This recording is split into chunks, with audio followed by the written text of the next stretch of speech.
Maka ini penting ada kesadaran ahli sunnah. Kalau Allah ngendikan ya kita diam saja. Karena Allah itu ala kulli syai'in qadir bi kulli syai'in alim. Kamu tidak usah kecangkeman orang Aceh diadab karena banyak maksiat, malah goblok yang telulas. Foto-foto maksiat yang Aceh, maksiat yang Bali. Bali le maksiat yang Hollywood. Hollywood le maksiat yang Cina, malah komunis. Tidak usah ngomong gitu. Pokoknya adab itu Allah kuasa mengadab siapa saja. Tapi kita berhenti di situ. Tidak usah ngomong siksa karena dosa. Karena kalau kamu ngomong dosa diperbandingkan ada daerah yang lebih dosa atau itu tidak wilayah kamu. Makanya Rasulullah itu kalau ditanya ada adab itu Nabi nggak pernah nerus. Ya sudah ada adab, tapi kalau mansus ya mansus misalnya kaum Lut itu mansus karena adab. Tapi kalau orang Islam kan nggak mesti adab. Bisa saja hukuman yang menjadikan malah berbusuar. Kalau sama nggak percaya gini, dan saya menjamin pasti saya benar dalam hal ini karena saya berdasar hadis sahih. Sama-sama adab misalnya orang tenggelam. Banyak kan orang mukmin disifati Nabi itu mati syahid. Kalau tak lawan sing darane wong Aceh iku mesti adab. Tak lawan dunia akhirat. Selain wong sombong berarti tak maca hadis. Lho coba Nabi beberapa kali ngendikan umatku sing syahid itu sekian-sekian termasuk sing mata hori kon sing mati tenggelam coba. Artinya ada bentuk gharik yang justru syahid. Kecangkeman dura tahu ngaji kecangkeman. Oh tak lawan dunia akhirat. Karena sok sucinya. Sudah kita baca ayatnya berhenti fayuh rikokum saja. Soal bima kafartum itu otoritasnya wilayahnya Allah Subhanahu wa taala. Do sok suci do cangkeman. Oh tak lawan tenan. Nek wong kum bis warga aku usul pangeran. Ampun Gusti. Niku nate ngenyek tiang sak provinsi.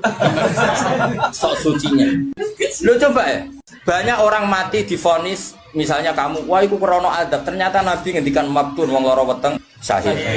Gharik syahid, mahdum syahid.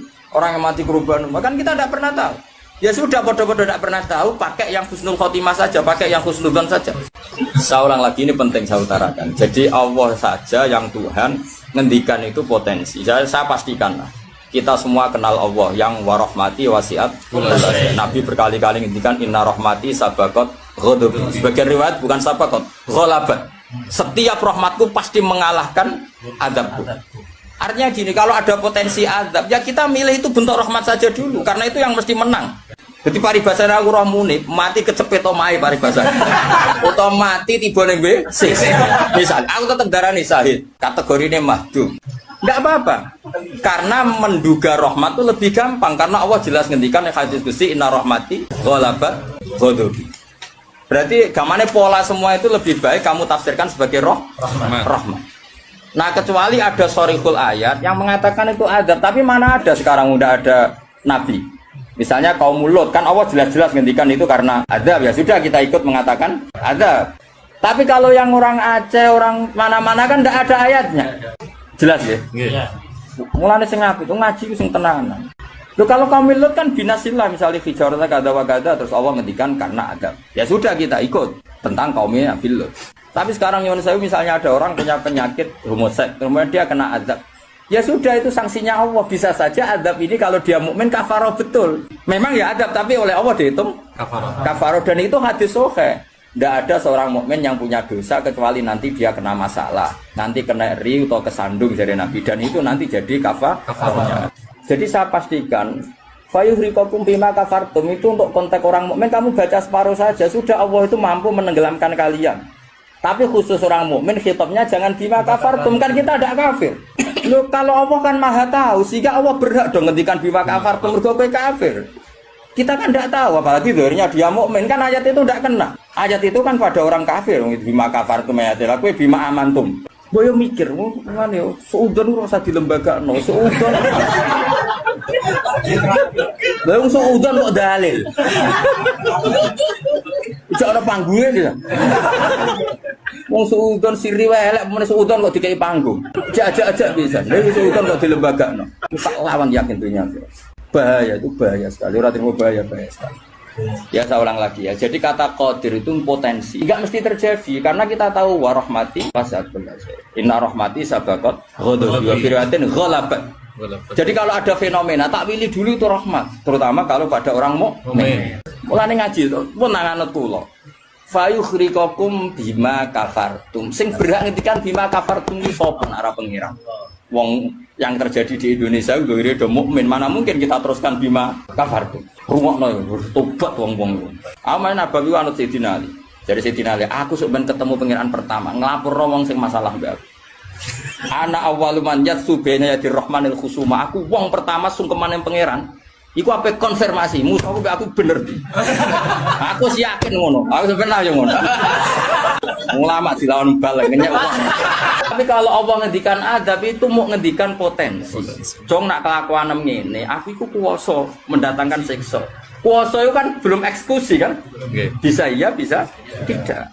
Maka ya sudah itu potensi. Maka kalau ada orang mukmin ngalami apa-apa, itu sebagai ada banyak potensi. Yang mesti terjadi hubungan manusia dengan Allah itu rahmat. Wawas ya orang. Terus akhirnya murid kula nak di keyakinan tidak seperti saya tak lawan. Karena ini menyangkut tradisinya pangeran sunatullah hubungannya dengan kaulane itu rahmat. Bahkan redaksine kata bacara aku ra ahli sunah tamaknani majibno. Mari ahli sunah nadarane apa ora wajib nglakoni apa ya ono wae. Maksudnya kula ya kan. Wis jelas istilahnya kan kata barabbukum ala nafsi. Cuma kita sebagai ahli sunnah manjan mengatakan Allah itu tidak wajib melakukan apa saja. Tapi Allah sendiri mengistilahkan dirinya pasti mewajibkan pada dirinya melakukan rahmat. Baik kula suwun. Hubungane wong mukmin be Allah iku yakini hubungan sing baik. Mergo Allah ngendikan nggih kata rabbukum ala nafsi rahmah. Sebagian wassalamu ala manit tabal huda. Dadi anggere ana wong mukmin hubungannya ambil Allah itu untuk salam, paham ya? Soal nanti ada salah-salahnya itu ya mesti wae wong ya salah. Aku rasa mbok kandhani, macam kita pakai aku rasa kecangkeman. Didali, sudah jelas Qur'annya gini, di Qur'an sing ndi. Wah, saya pernah melihat ada kitab judulnya welali, aku isinya loh ini. Tak ulang lagi, saya tidak bosan karena kita ini nusrotan li ummati Rasulillah sallallahu alaihi wasallam. Kita akan bela mati-matian umatnya Kanjeng Nabi. Nah, kan umatnya Nabi iman be Kanjeng Nabi wis salat, wis maca sholawat. Zaman akhir koyo ngene rusak isih ibadah. Mbok tuduh nak kena adab. Wis aku. Wis tak nak kena sanksi koyo Kanjeng Nabi lho nak ngendikan niku. Kanjeng Nabi nak ngendikan kan enak, wong mukmin kena ri, kena opo wae bahkan susah. Wong mukmin kok susah. Susahe wae insyaallah dadi kafarah. Mulane Kanjeng Nabi nate ngendikan inna minadz-dzunubi dzamban la yukaffiruhu illa hamul maisha. Ana dosa iku isane kafarah nak kowe susah. Asa ulang lagi berkali-kali. Pokoke nak ana masalah mbek wong mukmin, sing gampang takwilane yaiku hubungane rahmah. Iku sing bisi watil jasmi. Mergo Allah ngendikan wa rahmati wasi'at kullasa. Setiap orang pasti mendapatkan rahmate Allah. Lah soal nanti Allah rodok ngekei sanksi mergo duwe Quran ora dijogo. Dadi kiai ora tau mulang, terus rodok diadab apa sithik-sithik bojone minggat. Rezekine angel. Yo nak pancen iku adab tenan mesti asal wong mukmin statusnya apa nglebur. Ora istena. Kok sing hukume adab terus piye? Dadi anggape dikopiok ngono lho maksudnya.